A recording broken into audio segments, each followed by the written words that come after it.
Bonsoir François Hollande. Bonsoir. Merci d'avoir accepté notre invitation. Vous avez sorti un livre qui nous parle du monde du travail. Nous nous intéressons aujourd'hui aux entreprises commerciales, aux marques et aux associations. Un chapitre de votre livre parle de la liberté au travail. Pouvez-vous nous en dire plus sur les avantages de ce mode de management ?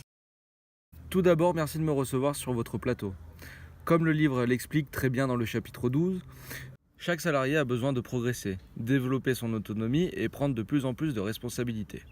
Le travail libéré va lui permettre d'avoir une marge de progression considérable dans son épanouissement. Ceci traduira un meilleur résultat pour l'entreprise, car des salariés épanouis sont plus performants au travail. De plus, les salariés auront le sentiment que l'entreprise leur fait confiance. Ils seront plus enclins à prendre des décisions et ainsi innover et développer le potentiel de leur entreprise. Une personne libre et donc autonome va acquérir une parfaite connaissance de toutes les conditions commerciales et des protocoles. Elle va donc être plus efficace et convaincante face à des clients. La liberté au travail, ça signifie également de la souplesse ? Oui, en effet, avoir de la souplesse sur ses horaires de travail permet de s'adapter à une vie de famille et à des imprévus privés. Par exemple, ce matin, votre fille a la colique, vous pouvez prendre quelques heures pour l'emmener chez le médecin. Cela a l'air bien trop beau. Cela comporte-t-il tout de même des points négatifs ? Oui, évidemment, il y a des risques. Des risques pour le salarié tout d'abord, car certaines personnes peuvent plutôt mal vivre ce manque d'encadrement. Cela peut être une source de stress, par exemple avoir peur de mal réaliser la mission vu qu'il n'y a pas de ligne directive claire. Aussi, lors de la prise d'un nouveau poste, cela peut être difficile à gérer, notamment s'intégrer dans une nouvelle entreprise qui a sûrement des modes de fonctionnement différents. Donc, nos concitoyens pourraient être stressés et avoir peur d'être libres au travail. C'est ce que vous voulez nous dire ?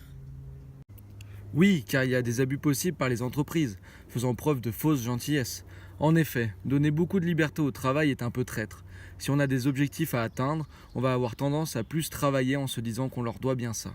Si les horaires sont plutôt libres, il est plus naturel de partir plus tard pour finir une tâche que de partir plus tôt. Cela peut être mal vu par d'autres salariés, on a peur de paraître pour un tir au flanc. Finalement, cette liberté au travail crée un flou sur les attentes du patron et sur les attentes des autres salariés qui peuvent juger sans avoir toutes les composantes. Les salariés aussi, d'ailleurs, peuvent profiter de cette situation de liberté. Oui, tout à fait. Les salariés aussi peuvent abuser de cette liberté, au niveau des horaires premièrement. Certains peuvent avoir tendance à tirer sur la corde si personne ne leur fait jamais de remarques, par exemple sur le fait d'arriver souvent en retard ou de partir bien plus tôt. Ils peuvent aussi avoir tendance à se tourner les pouces ou scroller sur Facebook si personne ne les contrôle. Au final, la liberté au travail, c'est donc un bon moyen de manager ses équipes, mais il faut faire attention aux personnes et au degré d'autonomie selon les postes. Il est important de s'assurer que tout va bien de temps en temps, en vérifiant les résultats mensuels par exemple. Merci beaucoup François Hollande d'être venu sur notre plateau pour nous éclairer sur le sujet de la liberté au travail.